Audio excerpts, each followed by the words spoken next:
Hey everybody, welcome back to B-Dubs Disc Golf. I'm going to record a round at Patriot Disc Golf Course here in Triad Park. I don't think I've ever recorded a full round here. I think I've recorded a couple holes, but never a full round. I'm going to talk a little bit about my latest tournament in which I did not play as well as I had hoped. You guys might be getting tired of hearing me say that. Once again, thinking about giving up on tournaments, but I hear you. I can already hear you saying, "Don't give up, Brett." You can do it. And I probably won't, because the last time I said that, I like immediately turned around and signed up for another tournament, and I'm already thinking about signing up for a tournament here at Triad Park in a week or couple weeks, I think. So, but it is still a little bit frustrating that I can't seem to play what I know I am capable of playing at tournaments when I play in a tournament. So I think I'm going to take this round as an opportunity to talk about some of the lessons that I think I've learned about how to improve my tournament play.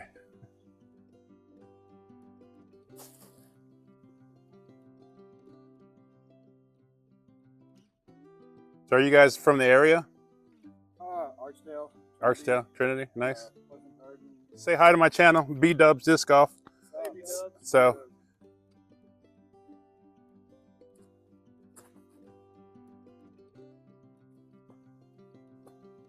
that'll work. Whatever this is. Ooh, player.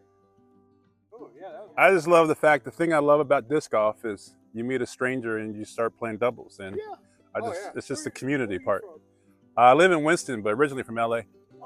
Yeah. Oh, wow. So. Yeah, no, that's kind of how this whole group has grown and developed. I mean, shit, he used to be a customer of mine, and now he's just in the disc golf group all the time. Oh, okay. Yeah. All right. Well, y'all have a good round. Yeah, you never know how you're going to do. Yeah. We'll see how it goes. It's actually very busy today, but Triad gets busy on the weekends, but it's also perfect weather. It's cloudy, it's no breeze, nice and cool. So I get it why everyone's out disc golf. But you know, part of the reason why I film those guys is just, to me, it's just typical of the sport. You know, you come out and just three of those guys saw fourth and said, "Hey, let's play doubles." And the fourth guy was like, "Cool, all right, let's play doubles." And I just think that's fun. And so they were cool. They let me videotape them. So I'm gonna put it on the channel, and hopefully they see it. So maybe they'll check it out. So all right. Number one's par 3, 210 feet. I'm going to go with the distortion, a little hyzer, have it hyzer in to the left.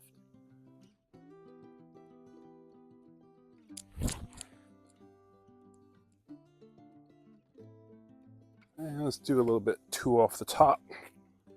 Sometimes I like to go straight at it with the PA2, see how that goes.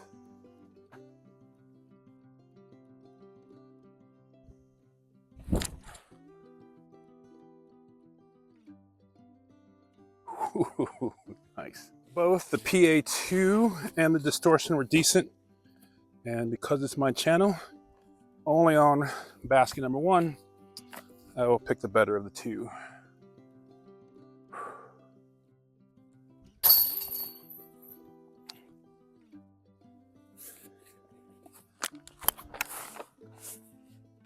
So this foursome in front of me is moving slower than I thought. I might see if I can play in front of them. I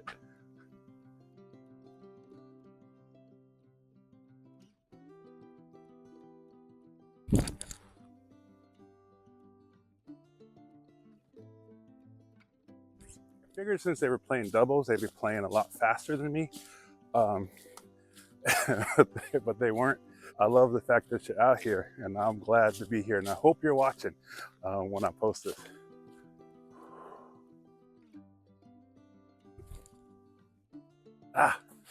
Didn't move it to the right enough. There we go. Nice little par.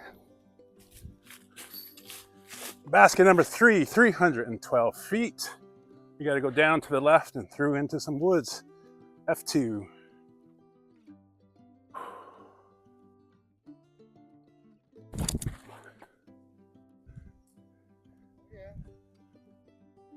should work.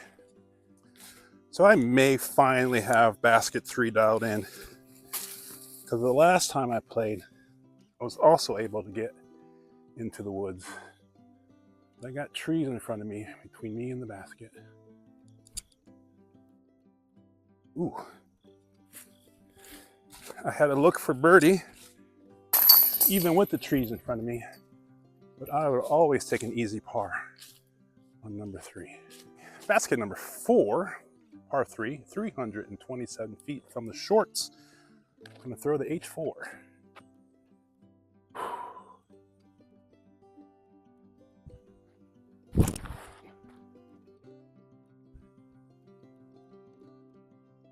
A little short, but I'll take it. So let's talk about what I believe to be tournament mistake number 1. I wanted to be relaxed, but the mistake that I made is I showed up to the tournament, didn't warm up at all, and then just started throwing. And one of the things that I did, well, one of the reasons why that was a mistake for me was I was keyed up. I was playing, of course, Horizons. Then I know I can shoot 10, 11, or 12 down. Matter of fact, 2 days before the tournament, I shot 11 down with my buddy Paul. So I was keyed up because I had already self-inflicted major expectations on myself. And so for that reason, I should have warmed up just to calm my nerves down. And I didn't do that. And so literally my first throw in the tournament was a grip lock, hard grip lock to the right into the first available. Hit the tree hard, a tree that I've never hit before as far as I can tell. And that just started me on the road on how do I get my mind right on round 1.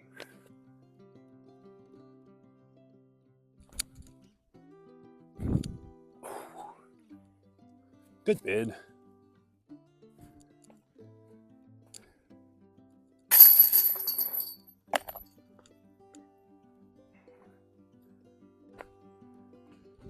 I'm definitely going to keep my goal of 900 rating in disc golf, but I'm definitely not going to hit it this year. It's a little bit disappointing, and I'm hoping that with my sort of release or taking a break on the 900 rating, if I do play a tournament again, which I probably will, that might relax me a little bit. All right, basket number 5, 243. I like the hyzer around the trees, so I'm gonna go with my FX3.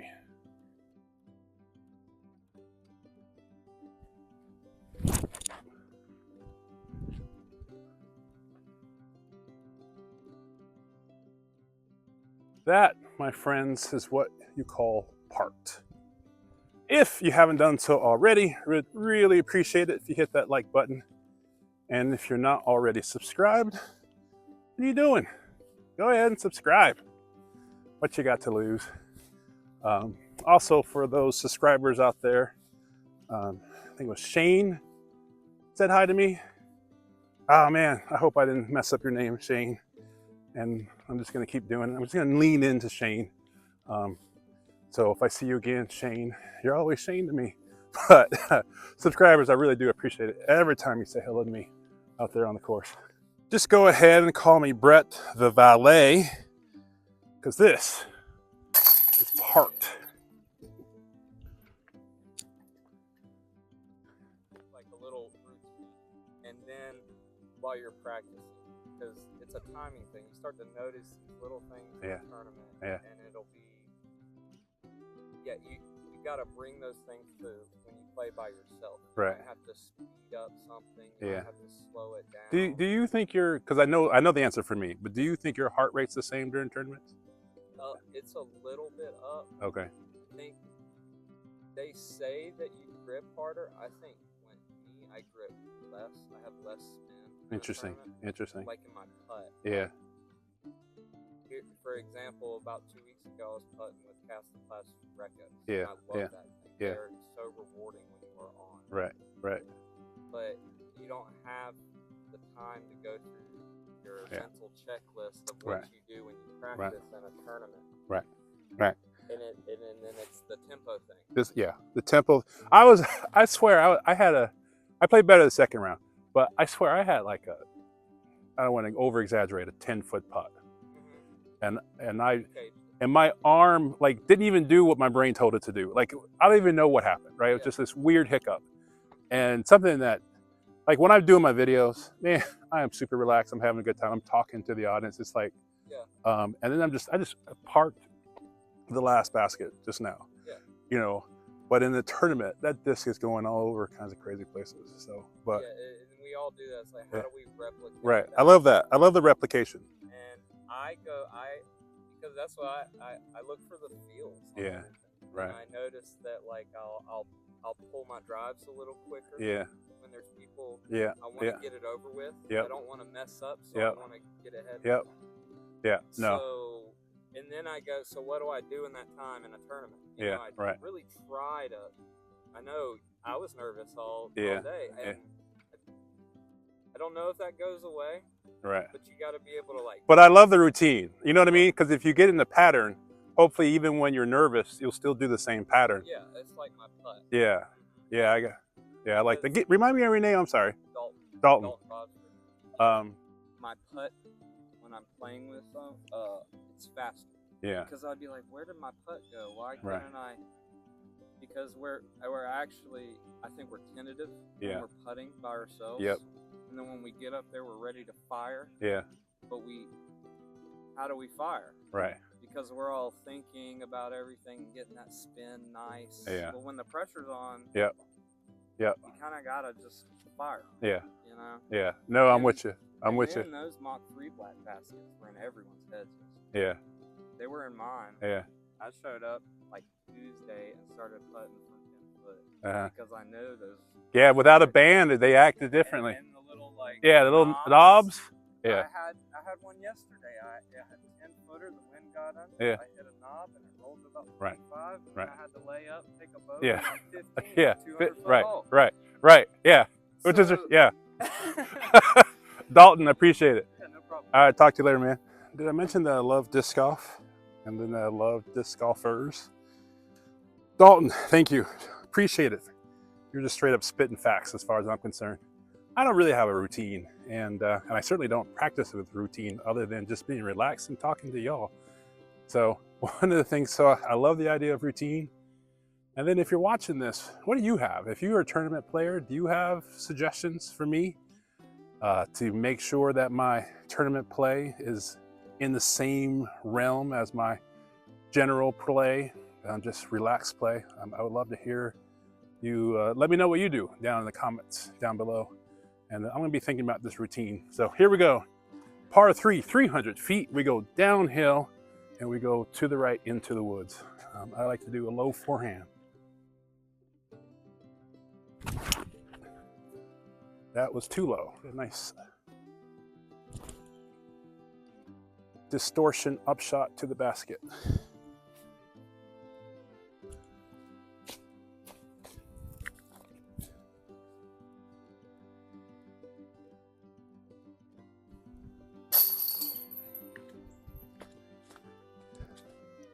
That was a nice upshot for a scramble for a par. So this is an easy basket, basket number 7, par 3. It's a measly 165 feet.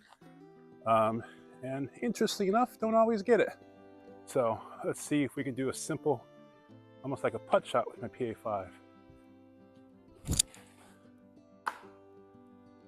See what I mean?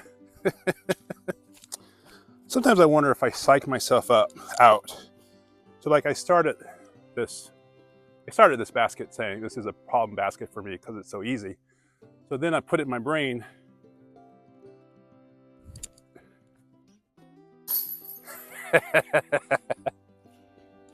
Basket number 7 at Triad, a Patriot disc golf course, is an easy shot. Told you it was only 165 feet. It's pretty much straight ahead. There's really nothing in between you and the basket. There's a couple guardian trees, but they're not guardian very well. And that's one thing that I know I struggle with, and that's the mental aspect of the game. So every time I get up to 7, I think this basket's easy. I should birdie it. I should birdie it every time. And just by saying that and by thinking that, the pressure goes up and I end up, messing up the shot. What's interesting is my circle 2 putt game has changed, mental game has changed. Now, when I come to a circle 2 putt, I actually believe that I can make them. Because I've been making a lot of them lately. And I feel way more comfortable with my circle 2 putt form. So basically, my nemesis is easy holes. That's weird. Tournament mistake number 2. I had a number in mind that I was shooting for, and my goal was 10 under. And I've decided, especially for tournaments, part of the reason why I think I play so well film and casual, I legit forget what my score is. And as a result of that, I just play every basket like it's the only basket I'm playing. And I need to start doing that in tournaments. Number 8, 213 feet, par 3. I'm gonna go with an M2. This is a little bit much for this, but there's into the woods and there's a uphill, so it's a nice backstop. So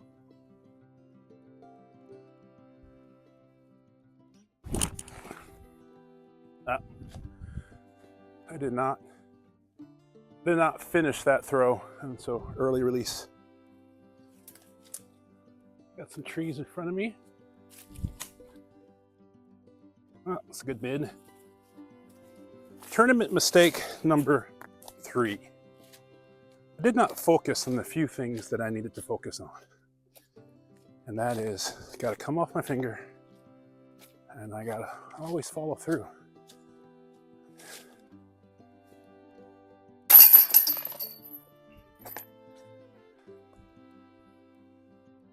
So this is special guest day apparently, but my buddy Ken is going to join me starting here with basket number 9, and so it'll be fun.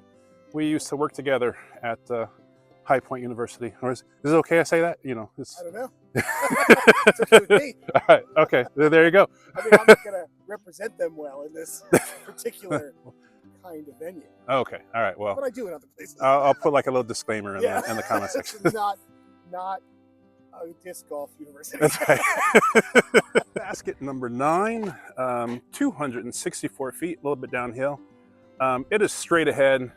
You would think just throw a disc straight at it.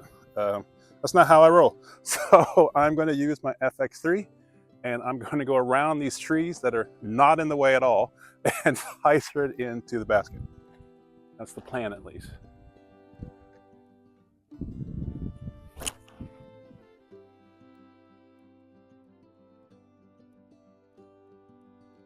Yep, and there we go. Should be an easy putt.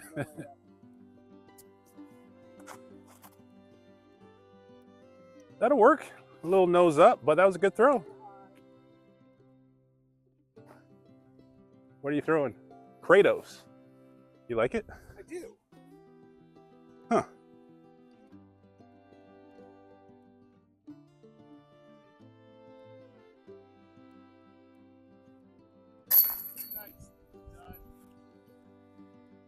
I have been thinking a lot recently about lightening up my bag. I have a huge bag, and I do like it because I can carry everything, not only disc, but my pole, disc grabber, my range finder, food, rain jacket, all those things. But I'm learning too that I'm just not using all of my discs. Yeah. And there are certain discs that I'm using over and over and over again. So I may downgrade my bag, but then I'm worried, then where am I going to put the rest of my stuff? I like my stuff.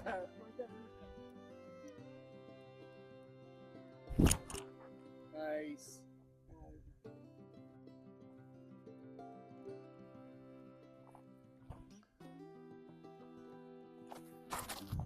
Oh, It's going the wrong way. Is that the Rolo? Yeah, it is. Yeah. You went hard right. Yeah. I like to stay safe on this hole. Yeah, you were very safe. That's a crazy safe.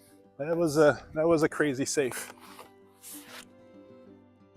For you, the audience, Ken is new to disc golf. I think you started throwing A year ago, maybe a year, yeah, a year ago. So, and like for example, I gave him the Rolo as a beginner, but he's throwing better. So now the Rolo's actually going right for him. So that's a learning curve. Yeah. So you're gonna have to adjust either throwing that Rolo or throw a disc that is not going to go right as much. Yeah. Another disc that I gave you, which is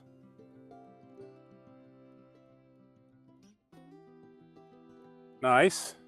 Was that the Cobra? Before I turned to Prodigy, one of my favorite discs. All right, so let's say I missed this putt. Not that I'm trying to miss this putt, but let's say I did, and I end up with a par. And then you make this putt, even though you were far off on the tee, we will have the exact same score.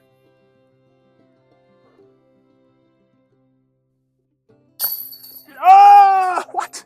As if. All right, now you have to make the putt.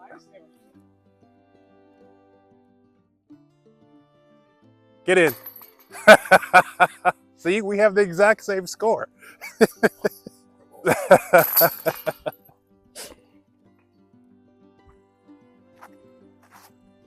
That looks good. That looks real good. Basket number 11, downhill, 339 feet, par 3. And go with my M2.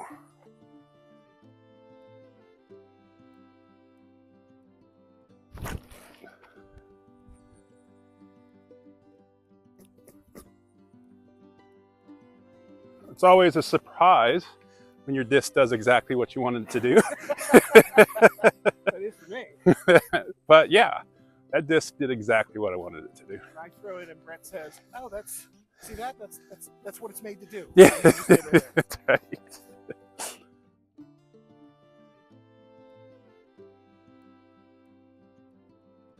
That'll work. Got a putt. Go the wrong way a little bit. Oh, it was a good bit though.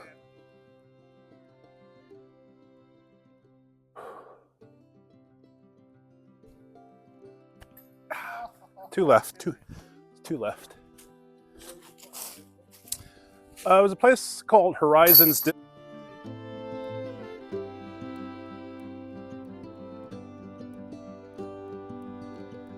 Basket number 12. We are about to enter into what I like to call the gauntlet.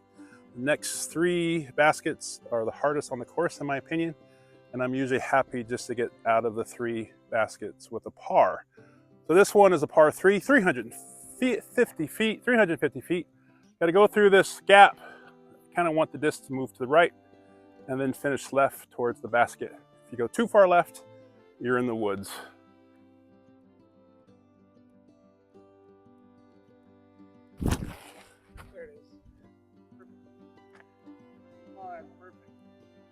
Should be all right.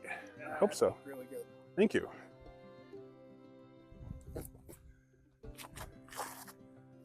And get through the gap.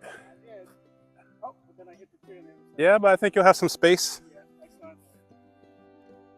Because my disc is right up to a tree, I'm going to mark it. Then I'm going to put my foot behind the mark and straddle, get a little bit low, and see if I can't spin this disc into the basket. Oh, so close. So close. I really like my putt. Really good. That was really good.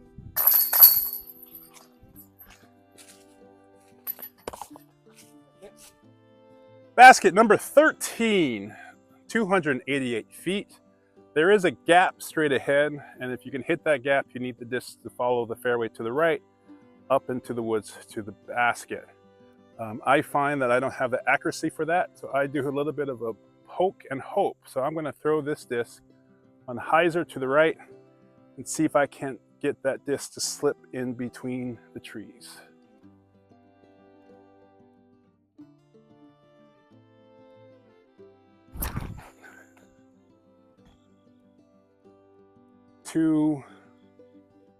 Yeah, it did slip through, but I didn't get it out far enough. Yeah. Yeah. Oh, that's beautiful. Ooh.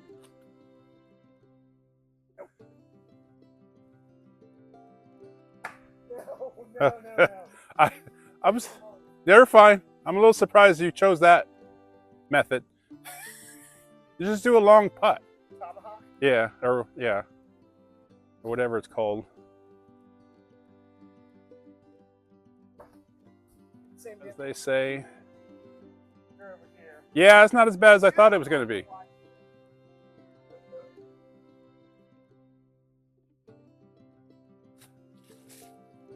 That was good.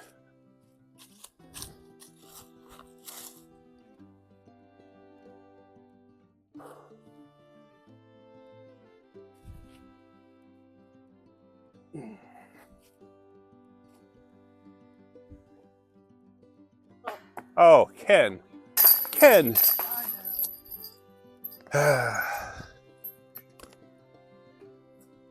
It must be performance anxiety. No, it's just. Thanks for thinking that was funny. It was funny. I appreciate it. For the audience, Ken is an actor. So, performance anxiety does happen. It is a real thing. Since I mentioned that you are an actor, or at least a former actor, how about you tell the audience some of your bona fides of what you have been in? Done a few films. The first major motion picture I ever did was called Brain Smasher, a love story.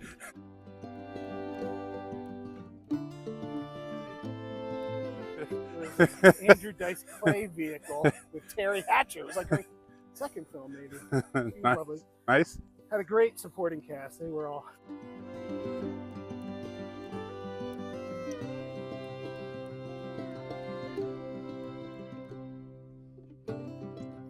fun. I was in Woody Allen's Celebrity, but ended up on the cutting room floor. Okay. So gave my friend opening night tickets, and the email he sent me was, "That was fun. You're not in that movie." That's what I love to do.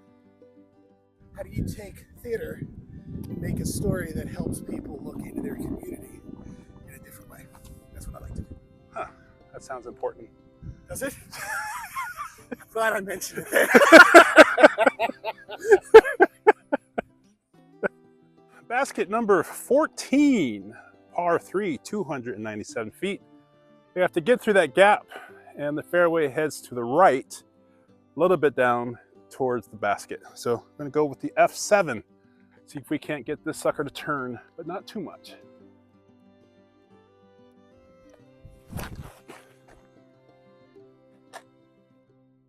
Ah, here a tree, so it might have been too much.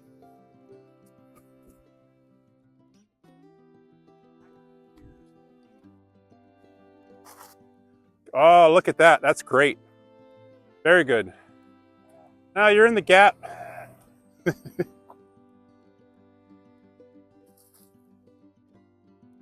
Very nice. So I definitely turned it over too much. I am in the deep stuff. So we're going to try to go over.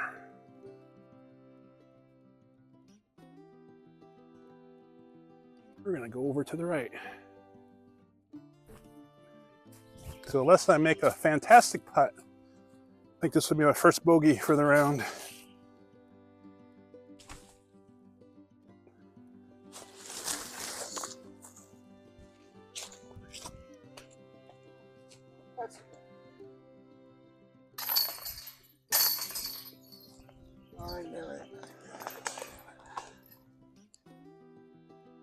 So we have made it out of the gauntlet, which for me is 12, 13, and 14.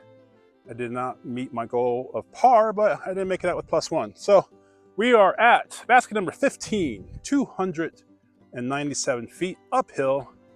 And on this one, I'm going to go with my D4.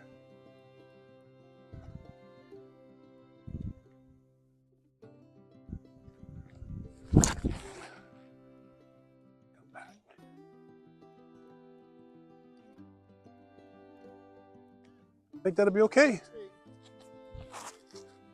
See, now, all right, so he threw the Rolo, and now that you're throwing better, it's actually rolling. So you might need to upgrade to a more stable disc. Flat, you know, it'll come up and then break late. So one of the things that I'm learning more so about this sport, and it's all physics, but the difference of your throw now is you're getting more spin on the disc. I mean, you still have a nose up and an angle issue and all those things, but because you're getting the disc to spin more, the disc is doing more of what it's designed to do.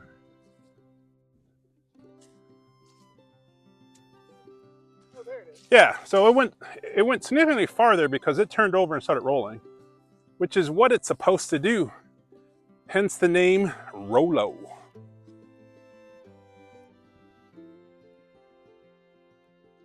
Oh, that was a good throw. That was a good throw. That was a bad throw. No, I mean, you threw it well, just as you start to learn. As far again on the other side. Yeah, nah. You threw it well. That's the problem when you plan on your throw not being thrown well and hyzering like crazy. Right, and then you throw it well, it goes way farther than you intended it to.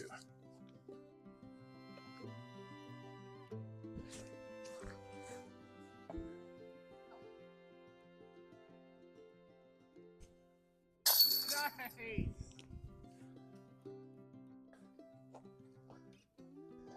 That's a nice 2. Yeah, we are at basket 16, 354 feet from the shorts. We are going out, and the basket ends up a little bit to the right. This is actually a par 4, So I had a D2 in my hand, which is a very stable disc, which would have definitely had it go left. What I wanted was my H7, which is a very understable disc, so that it will go right.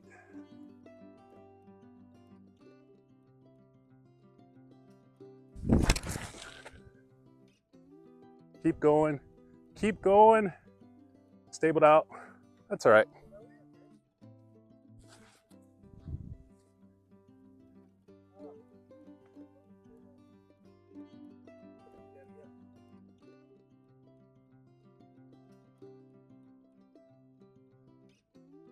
That'll be all right. So that's number 2. This is a long bid for an eagle if we stick with the par 4, which I am.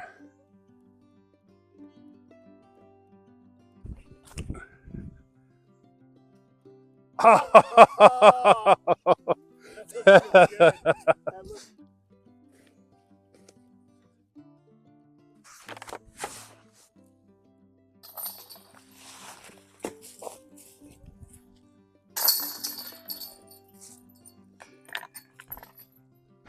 So Ken, my buddy Ken, just asked me where am I at on this course, because he actually didn't start playing with me from number 1. He joined me halfway through, so he has no idea where I'm at in terms of my score on this course. And when he asked me, I'm like, what do you mean where am I at? I'm in Kernersville. I'm about to go to basket 17. And this brings me up to tournament mistake number 4. When I'm playing a tournament, and this is a little bit similar to 3, but that's fine. When I'm playing a tournament, I actually know what my score is. And so I need to get to a place where I legit don't know where my score is right now. Like, will not know until I watch this video again. And so when I play tournaments, I need to get to that mindset. All right, we are at number 17, par 3, 273 feet. And I'm gonna go with my M2. I don't know if this is enough disc, but if I'm short, I'm okay with it.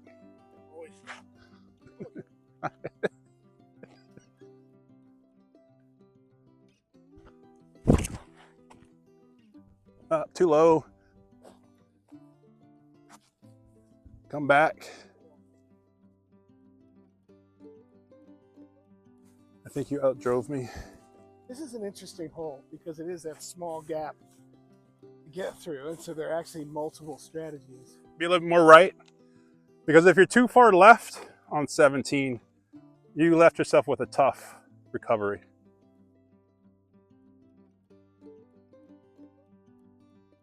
Nice. The other mistake that I make on this, on 17, is if I go too long, either right or left, if I'm in that or in that, it makes it difficult. But whereas if I'm short, I still have a nice look at the gap. But if I'm left, too left, it makes it difficult. And so you had a good spot.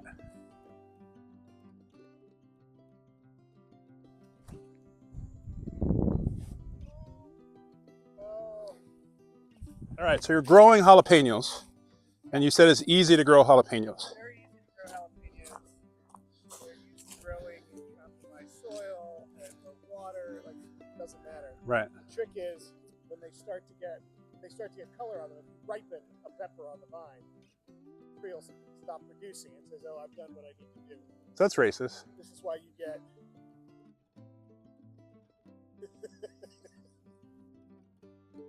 Yeah, I mean, when it's perfect. I just don't understand, what does it mean? You can't let them get color on them.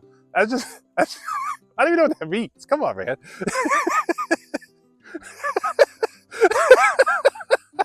I can't buy it. So, one of the Are they green? They're green, right? They don't have to be green. What are they? Red. So Aren't jalapenos green? green peppers Yes. are actually yellow, orange, or red peppers. Okay, but okay. They're picked. What color are Before they're jalapenos? ripe. What color are your jalapenos? What color are your You have to pick jalapenos? them green, or the tree will stop producing. That's what I'm telling you. So again, racist. But I don't. I just don't. No. I just don't understand. So, wait. All right. Go ahead, Putt.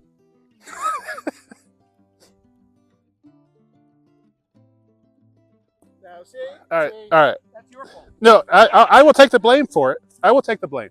And so, but I just don't understand.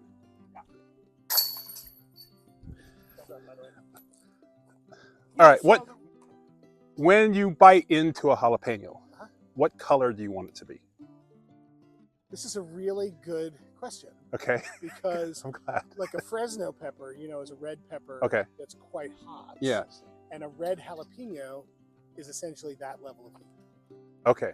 So the jalapeno, the capsium level, Okay. small jalapeno. Okay. Hold on. We got a group behind us. We got to move. All right.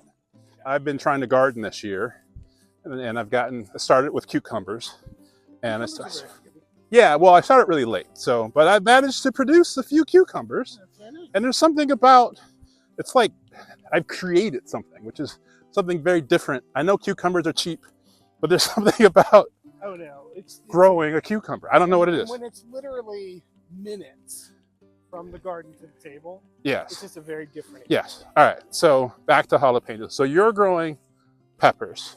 So I'm growing peppers, and we're at the part of the summer where it's kind of hard to keep up. So they're just producing so many peppers that So, you can't eat them fast If enough. I grill something, I will always take a handful of jalapenos, oil, salt, throw them on the grill. Okay. And we have like a little beautiful ingredient just sort of ready to go. The last night we had so many, I decided it needed to be a star at the table. So I made stuffed jalapeno poppers. Jalapeno poppers. All right. Okay. So I'm going to pause just for a second. Hold on. When you were eating your jalapeno peppers, what color were the peppers? Before you cooked them? Before you threw them? You have a Costello sketch. Is that what's happening right now? Who's on first? Is that what's happening? I don't know. Third base? What's going on? All right. I'll keep that up and see how you throw. The last basket, 18. Par 4, 357 feet. Once again, I'm going with the M2.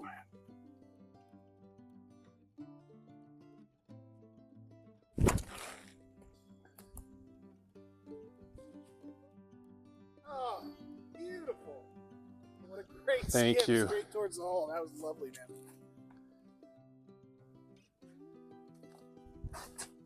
Come on. Come on. That was also good. See, we play better when we're laughing. Life is better when you. That is true. Why are you obsessed with the color of my peppers? That's what No. Because I am interested in gardening. I am interested in sort of the mistakes that gardeners make, right? Because like even with my cucumbers, I worry about, am I fertilizing them enough? Am I watering them enough? Am I watering them too much? Sure. Did I give them too much fertilizer? I've got some big cucumbers now. Do I pick them now, or are they the right size? Or cucumbers and squash and that kind of a fruit, they go through phases, right? So the more fibrous and less flavorful, the bigger they get. Okay. Which is why you end up stuffing a big zucchini. All right, that's why Italians will stuff it, because you're adding all this flavor and working on that fiber, which is going to hold its shape. All right, so I should probably pick my cucumbers. Is that what you're saying? Even though you sight unseen, you haven't seen my cucumbers, but you're telling me to pick them. That has never stopped me from having. Okay, all right. So, all right, your jalapenos. Yes. When you picked them, yes, what color were they? I already told you they were green, and they're green because I'll give you two really good reasons. One of the things I always think about when I cook, is what do the people I feed like better? Okay. You let a jalapeno get ripe, it gets much hotter. What's ripe look like? What color is a ripe? Red. Okay. See, was red. that so hard? Was that so? Like no, I don't think you have. I am going to watch the video. I no, I am going to watch the video. I just stopped listening. I just clearly just wanted to get into my racist joke, and then I stopped. It was beautiful. Okay. On every level. All right. So, then it'll keep producing. So Sorry. So when you pick a green jalapeno, there are more jalapenos behind it. Does it ever become red like tomatoes? Like, does it continue to ripen? That's a great question. No. Okay. See, thank you. No. Appreciate that. All right. And so what you're saying is there might be a way to force it if you have the right, like if you put it in a brown bag with a banana, might it work? All right. I don't know. So what you're saying is if you pick the jalapeno when it's red, the plant will stop producing. It will. Gotcha. It'll be like, whoop, that was a lot of work. Okay. All right. And then you'll be sad because you have something hotter than your wife likes to eat. Yeah. And then you won't have another chance at it. All right. Good. No, this was helpful. Thank you. Was it? Yes. Now throw. You know what's even better is my recipe for poppers, but now you're not getting it. Okay. All right. Well, now you're just being hurtful.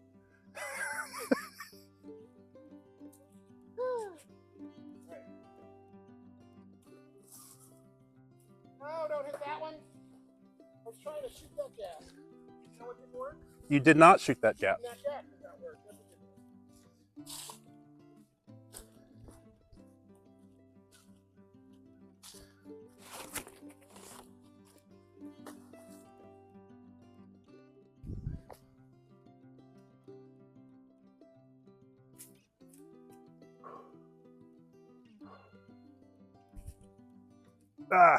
I short-armed it. It would have made me happy too.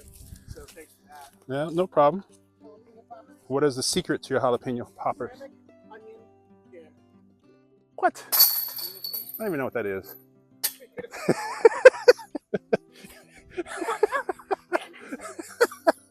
Balsamic onion jam. Yeah. Is that something you get? Burgers is bacon jam. All right, I've heard of bacon jam. Yeah, this is very similar, but no bacon. So balsamic onion jam is something you can get at the store. I think you can. Okay. Yeah, I think you can. Right. I don't do that. Okay. All right. Okay. All right. So thank you for joining. Thank you for joining my channel. You're first time on B-Dub's channel. First time caller, long time listener. That's right. So, hey, if you like this content, don't forget to like and subscribe. And thanks so much for watching. Once again, if you see me out there on the course, say hi. And as always, you guys are great for watching. Appreciate it. You're the best, B-Dubs.